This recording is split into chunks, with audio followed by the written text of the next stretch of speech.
अस्सलाम वालेकुम, मैं हूं इरम और आप देख रहे हैं मेरा यूट्यूब चैनल। नाजरीन, इस्लामाबाद में एक दर्दनाक और होलनाक वाक़या पेश आता है जिसमें एक 16 साल की बच्ची के साथ एक चाइनीज़ शहरी ने तकरीबन 1.5 साल से ज़्यादती करता रहा और उसके कुछ वीडियोस बना के उसको ब्लैकमेल करता रहा।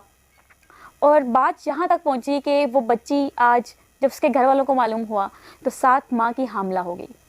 अब वो ना बच्ची आगे की रही है ना वो पीछे की रही है। उसके फ्यूचर के साथ साथ उसकी ज़िंदगी, उसके घर वालों का नाम, सब कुछ तबाह हो चुका है। ये वाक़या ऐसे पेश आता है कि वो बच्ची 9th क्लास की स्टूडेंट है और चाइनीज़ ज़ुबान समझती थी। उसने वो कोर्स किया हुआ था और उसको वो चाइनीज़ ज़ुबान आती थी। हर बच्ची की ये ख्वाहिश होती है कि वो पढ़ाई के साथ साथ अपने कुछ अखराजात या अपनी पॉकेट मनी या स्कूल के अखराजात, आपको भी पता है कि तालीम बहुत महंगी हो गई है। महंगाई के इस दौर में वालिदैन बच्चियों को पढ़ाएं या उनके बाकी अखराजात के ऊपर तवज्जो दें या उनको वो पूरा करें। तो उस बच्ची ने अपने माँ बाप का हाथ बटाने के लिए ये पार्ट टाइम जॉब शुरू की। वो उसकी जॉब की नेचर ये थी कि वो जो चाइनीज़ था वो पाकिस्तान में सीसीटीवी कैमराज जो हम घरों में, ऑफिस वगैरह में और हर जगह पीछे शॉपिंग मॉल्स हर जगह इंस्टॉल करवाते हैं और वो सीसीटीवी कैमराज वो कंपनी इंस्टॉल करती थी। अब चूँकि उनको लोकल लैंग्वेज नहीं आती थी तो उन्होंने उस बच्ची को, आप ये समझ लें कि एज अ ट्रांसलेटर अपनी कंपनी में जॉब दे दी और वो तकरीबन पिछले 1.5 साल से वो ये जॉब कर रही थी और 1.5 साल से ही वो हरासा हो रही थी। अब वो बच्ची थी, उसको समझ नहीं थी कि वो घर वालों को बताती। ज़ाहिर है, कुछ आपको भी अंदाज़ा है कि हमारे यहाँ माहौल या मतलब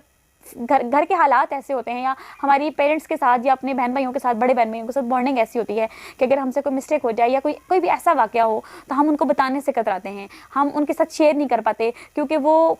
विक्टिम को समझने के बजाय विक्टिम ब्लेमिंग पे आ जाते हैं कि हाँ तुमने कुछ ऐसा किया होगा, तुम्हारे साथ ही क्यों, मतलब हम नहीं सपोर्ट करते। इवन हमारी फैमिली में भी कुछ हो जाए, खुदा ना करे, अल्लाह ना करे कभी ऐसा हो, तो हम फिर भी मतलब उसको सपोर्ट नहीं कर रहे होते बल्कि उसको और उल्टा डिप्रेशन देते हैं और उसको कसूरवार समझते हैं। और हमारी इन्हीं बातों की वजह से बच्चे जो है वो पेरेंट्स के साथ या वालिदैन के साथ या अपने बहन भाइयों के साथ या अपने गार्डियंस के साथ बातें नहीं शेयर कर पाते, जो वाक़यात, जो भी चीज़ें उनके साथ बाहर होती हैं। नाज़रीन, ऐसा होता है कि वो बच्ची की तबीयत, ज़ाहिर है फर्स्ट टाइम इस सिचुएशन में जब होगे तो तबीयत ख़राब होगी। उस बच्ची की तबीयत ख़राब रहती है और फिर कुछ अरसे बाद ज़ाहिर है औरतें हैं, उनको थोड़ी बहुत समझ आ जाती है। उसकी जो सिस्टर है वो उसको F8 में एक हॉस्पिटल लेके जाती है और वहाँ पे वो ख़बर सुन के उसके पाँव के नीचे से ज़मीन निकल जाती है कि वो बच्ची 7 माह की हामला हो चुकी होती है।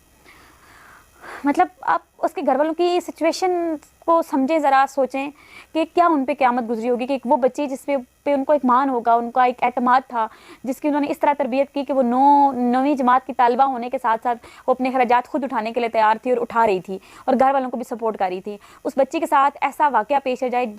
जिसको वो मतलब जिसका कोई सोल्यूशन नहीं है उनके पास,